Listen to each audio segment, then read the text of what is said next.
To numido Sédomongbè si agbasa dile mi kotungbon yin kochino Houètèhou HOUNSA adua naku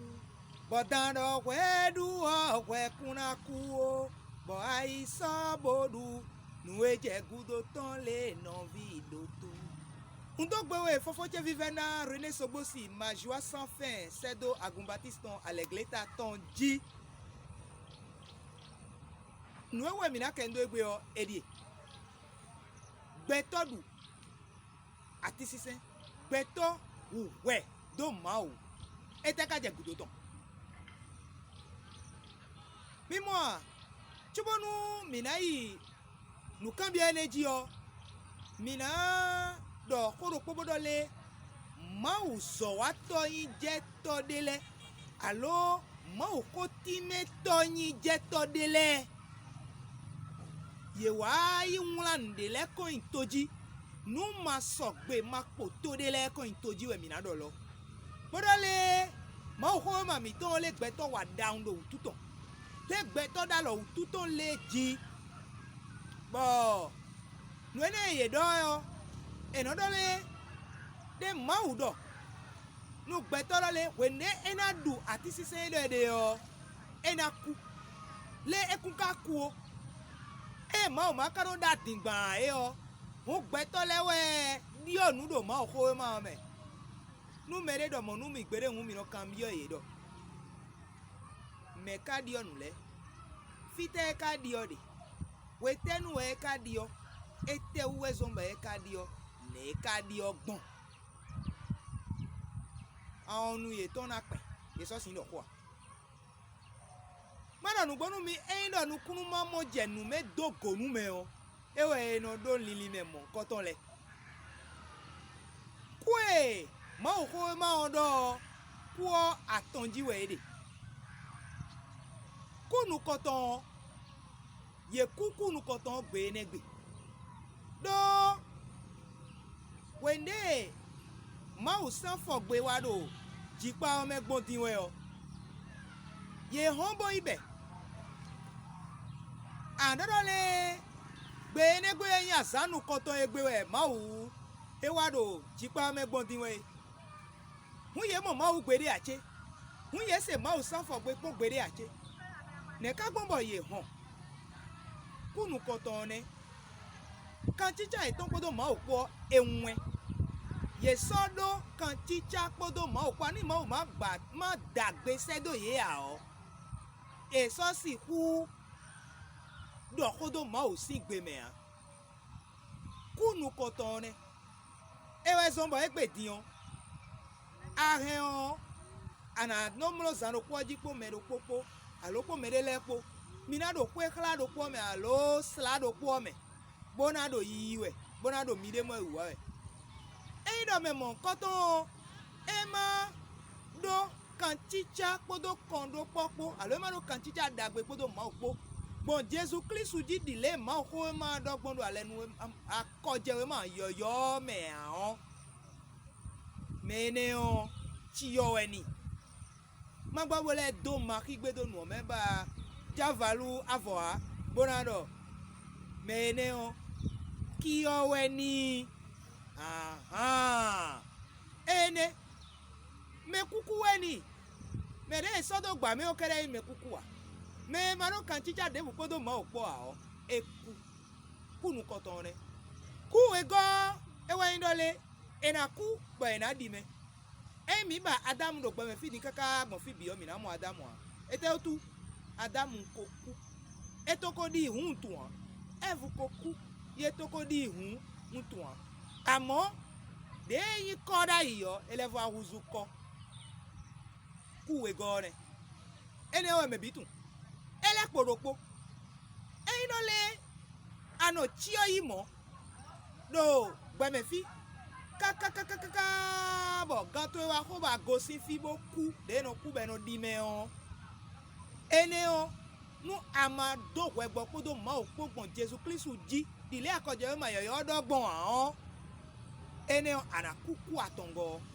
ana izomewe yimo pipodo ma opo mi so siku no to podo vi po yiya akosi fida yo ndo nu ganji we okpo ma opo mina no topo fikpo yi bo mau na no do ho bodo fikpo bo fikpo mau ko na do ho delay topo fikpo no do ho mo le ko to do ho mo do eso yi mo bo when I know zoganu mau bona izume ku atongone ena mere don mi dole ye diondo ma ko ma me o nukunu ma mo jenu mewe gohoni ewu eso mbedo ene do ene ma wa yai dio gbetoka uhwedo ma wo ete ka jegudo to na do po ndo le gbogbo kwiro pole bo nwo kle mbo na so de me e wa ndo pero poge eno ya chesi ku aton le bi ku isio eno yo lo Jesus Christ Nazareth e do po ayi gbepo agbopo ewe oh mera ho maule ajavun eno do ko lo bro le hey agbero le we si voku ti o e we so we fono bo titon sa te bro bo ko igbedarun wa be o Jesu o ana ogbedo ekun lo nde me o le yo volesin ma o ede jiro yo volesin o togbo bo mi o si se mi na ana do mo te o kan de plero tuto di o mi ni lele ko a no eso mo mi o ko do we ji ni mo beto uwedo ma o nunu ko ton ejo ewa yin lo kan chicha e ko do ma o ton ko won trolo jenu kan ma u blo jiparo polo ze gbeto de mewe achi e pasi opo bo ye na penu kundo jipa u lobo na he ututo e na penu kundo jipa u lo blo mendo mi na gbodo po ye de si na hu elo a do ma u de suno ko de to de le to si sa de le bo to si sa ene le no hu sinu jipa o e pe achi Dio nulebi na wa diolo te kana dio ka ejizodo maja we me bi na da pepe do to edo konu down ma u dole down we blo modi lo bleyon nu o boyon nu o wu we domi jago domi o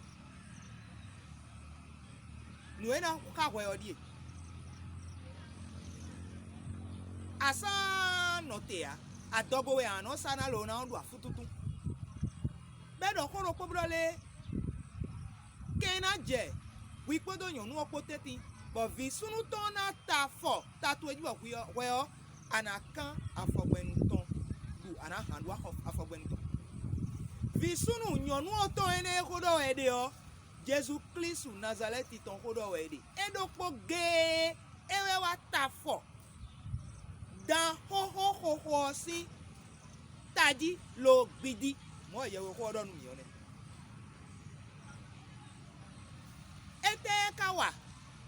ete ka yin yonu o ton de me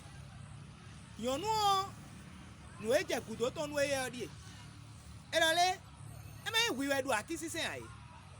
bo we me wiwe blo nu we gugwe do ma olowo don o asutu e de me ache bo wa dio asutu e na pache nu e julo to ele bi wi nano julo gonton bo ene gudo anu aja fi na jigbe o ana mo uve desu we ti ona jivi pejele mi nko block we so pore ro gbe lo me fia amo si we ne yon nui lo mo yon lebe no ya ji donu o nye o se gbere do mere no jaji donu mo ko nu han po mo no jivia aleje no na kaka bo eno ajivio be ji pe ro ton nko denu me do adogo dimbro pipo mi e bro gbeje se elebi kwirole eje kwe ton no ma o na dede mi uye ya fo ye do Jesus sin come mena ko Adamu fo kweta wa setwe ama doto asiwe si gbelowo du nu e do kwi madu wa madu ai no ina aje kudoto yo bodoto nunu koto ino dai yo ano waso nugo mi gbe a amo uvena bi aso me le ndole eindo adam kwa fuko ma kukwe dai ya o de mi kuna do uve mo mi kuna do aso de wa egbe o atingba we aso de dai fon li gbe ne ma do fon li gbe ne fre mo ma se o aso de dai nu e aje kudoto we no le we nu e gbeto wa kukwe do ma wo uve bi aso me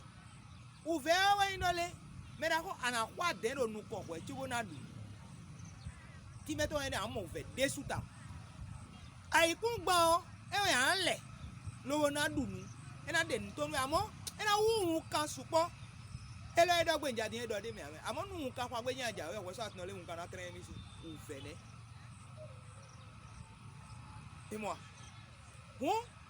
eni o nu e ma u do trolo nu yele o yene ti onu de fo ele fo aje fine o e no le nwia ye kan we zumbo iwe de boy ba o figima mi ba donu nu e ro figima o pere enu mi mo e pacha mi mo amade be se aladi de fe ma no salado hun mo no cambio e de le bo me ne le ti o ne ka gbonbo e ka amane je imo bo ba lo bo su menu e de na ji mi mo aje ye nwia bi o me edo da yo edo me bo nwia kun ka wuye o ti o nwia bi o me e wu kwa do ma wo nwia no bi o me mi wa ne donu mere ni mo me wa ko ngan ni mi kan blogo do kodole aha dio ene ma wa yache mena ko avere ko de si awele fofo ndo gbewe se to we ndo nu elobro le me ma do nu jo na wa we a ai ka je no ko de tegbe mi mo ye de iba figima ama gloglo toto u de ro ji pa me mo de a figima wa imo mo na to ko la be na ah nu da ko bi e wa je do eji onu ri mau enya ye si ji pa o me lobo ze azo atoto le bo se to ji pa onu bo e de do jivi nu we no le mi we bonu me de male wa bi o ji pa mo nkan to mo so ndo ba to le ba to nu ji pa ka fi ji pa ka le se a mo gbede a ma wo odo asan bi ye me gbe to so si bi ye me ene kasi no da ko mo to dajo akon e do ko de hun ese eno le ma wo eyin ma eno yi ma o pere deji wende mi dele do tonu se ni we wa eno mi ka gbagbe ni o eno ko ma o yin pere deji a asogba si we ba ko do video mi de nu e mi no wa pohun mi mo ache me na ko avo ato mi podo me na ko maule ajavun po ye me wele ro fe pe do mo me do le nu ku ko na yin le e ko so pe boko din de no do ko supo din deji e ma gbo no te we nkan se tonu ye ache me che le mi afita inu afi ko bo no bo e isare